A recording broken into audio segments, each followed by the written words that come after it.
Hello guys. Good morning all of you. कैसे हैं आप लोग? गाइस, मैं आपके पास एक पावर बीआई का अनदर सेशन लेकर आया हूँ जिसमें आप रिलेटेड फंक्शन क्या होता है, उसका यूज क्या है, उसका फॉर्मूला क्या है, उसे कैसे हम यूज करेंगे। आइए हम उस कंटेंट को यहाँ पे सीख लेते हैं। ठीक है, चलिए हम लोग वीडियो को स्टार्ट कर लेते हैं। तो मैं अभी फिलहाल पावर बीआई का मैंने आपके सामने एप्लीकेशन खोला हुआ है। इसमें आपका blank report, one lake, data hub, excel workbook और सिक्वल सर्वर, ये सब चीज़ें हैं। तो मुझे यहाँ पे एक्सेल की शीट को इंपोर्ट करना है। ठीक है, तो मैं एक्सेल के वर्कबुक पे जाता हूँ, क्लिक करता हूँ उस पर। और यहाँ पे जो मुझे डेटा लेना है वो लेना है मुझे अभी आपका मैं डाउनलोड पे जाता हूँ। एक आपका है टोटल रेवेन्यू।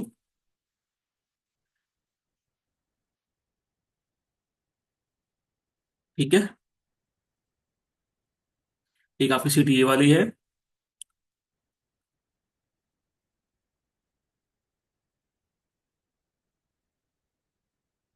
मैं इसको लोड करता हूँ।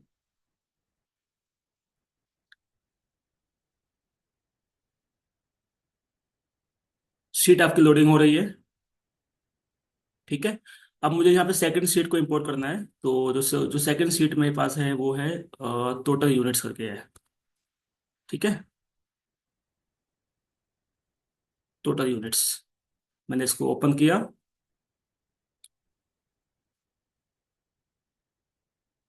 यहाँ पे आपका एक नया विंडो ओपन हुआ है। मैं कोस्ट के जो चेक बॉक्स है उस पर क्लिक करता हूँ, यानी लोड पे जाता हूँ और इसे क्लिक करता हूँ।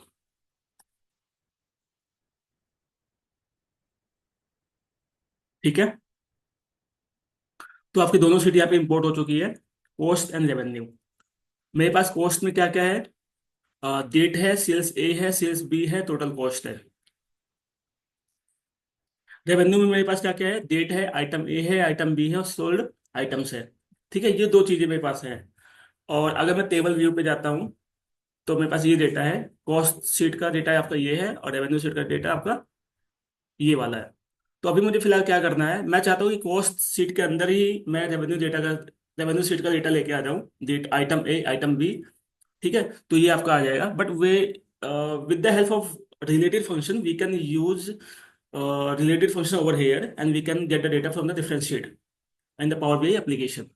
ठीक है, तो चलिए हम लोग स्टार्ट कर लेते हैं। अब मुझे यहाँ पे नया कॉलम ऐड करना है। ठीक है, आपको पता है कि कोई भी आपको डेस्क का फॉर्मूला जब आप पे लगाते हो आप पावर बीआई एप्लीकेशन के अंदर, तो आपको एक नया कॉलम ऐड करना होता है। ठीक है, तो इधर you can click on the new column, मतलब टेबल टूल्स पे जाके आपको न्यू कॉलम दिखेगा, आपको उस पर क्लिक कर सकते हो। और चाहो तो आप यहाँ से राइट, ये आपको जो थ्री डॉट्स दिख रहे हैं इस पर क्लिक करिए। ठीक है, और यहाँ पे आपको न्यू कॉलम दिखेगा, तो आप यहाँ से डेटा कॉलम आपको नया ले सकते हो। ठीक है, this is as per your requirement, as per your wish. ठीक है, अब मैं कॉलम का नया नाम देता हूँ यहाँ पे। जो मेरा डेटा आएगा इस समय, वो डेटा आपका आएगा रेवेन्यू का, आइटम ए लेकर आना मुझे। ठीक है, और यहाँ पे मैंने लगाया रिलेटेड। बट यहाँ पे आपको कोई ऑप्शन शो नहीं कर रहा है। ऑप्शन शो क्यों नहीं कर रहा है? क्योंकि आपकी शीट की लिंकिंग नहीं हुई है, मैपिंग नहीं हुई है, मॉडलिंग नहीं हुई है। ठीक है, तो मैं सिंपल यहाँ से मॉडल व्यू पे जाता हूँ और ये आपकी दो शीट है। अगेन मैं इस पर क्लिक करता हूँ। ठीक है, तो रेवेन्यू शीट आपकी एक तरफ है और आपकी सेकंड और कॉस्ट की शीट आपकी यहाँ पे शो कर रही है। मैं इसको हल्का सा साइड कर लेता हूँ। ठीक है, अब मुझे चेक करना है कि दोनों शीट के अंदर आपका कॉमन क्या है। तो अगर मैं चेक करूंगा कि डेट आपका रेवेन्यू शीट के अंदर भी है और कॉस्ट में भी आपका डेट कॉलम आपका शो कर रहा है। ठीक है, तो सिंपल मैं यहाँ से डेट को यहाँ से होल्ड करके यहाँ पे इसको ड्रैग कर दूंगा। ठीक है, तो आपका यहाँ पे रेवेन्यू शीट का डेट और कॉस्ट शीट का डेट यहाँ पे आपका मतलब सिलेक्शन हो चुका है, डेटा शो कर रहा है यहाँ पे 1 to 1, और यहाँ पे आपका बोथ। और देन आपको इसको सेव कर सकते हो।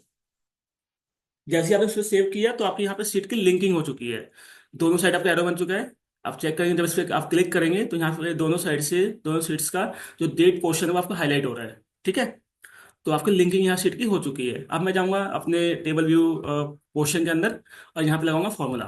तो रिलेटेड, तो जैसे आपने यहाँ पे रिलेटेड लगाते हो ना, आप चेक करेंगे कि आपको यहाँ पे ऑप्शन शो होने लगेगा।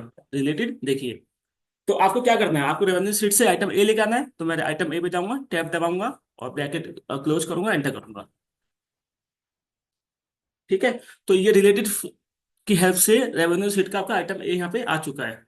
अब मुझे आइटम बी भी लेके आता है, तो अगेन मैं न्यू कॉलम पे जाऊंगा। ठीक है, और इसका नाम क्या होगा, इसका नाम मैं रखता हूँ यहाँ पे रेवेन्यू शीट का आइटम, रेवेन्यू शीट का आइटम बी। ठीक है, और मैंने यहाँ लगाया रिलेटेड, और ये मुझे डेटा लिखाना है आइटम बी का। आइटम बी पे गया, टैब दबाया, ब्रैकेट क्लोज किया, एंटर किया, तो ये आपका आइटम बी भी आ गया है। अब मैं चाहता हूँ जो रेवेन्यू शीट का आइटम ए है और जो आइटम बी है, दोनों का सम अप हो जाए, दोनों का एडिशन हो जाए। ठीक है, रो बाय रो 384 प्लस 108 जो भी आपका आता है सम होकर वो डेटा आपका आ जाए। तो वो कैसे आएगा, अगेन मैं जाऊंगा न्यू कॉलम पे, और मैंने यहाँ पे लगाया ये जो डेटा आपका आ रहा है, वो आ रहा है रेवेन्यू शीट का आइटम ए प्लस आइटम बी। ठीक है, और रिलेटेड रेवेन्यू का आइटम ए, ब्रैकेट क्लोज किया, और बीच में लगाया मैंने प्लस का आइकन, आगे मैंने रिलेटेड का यूज किया। ठीक है, और इस बार मुझे लेना है आइटम बी।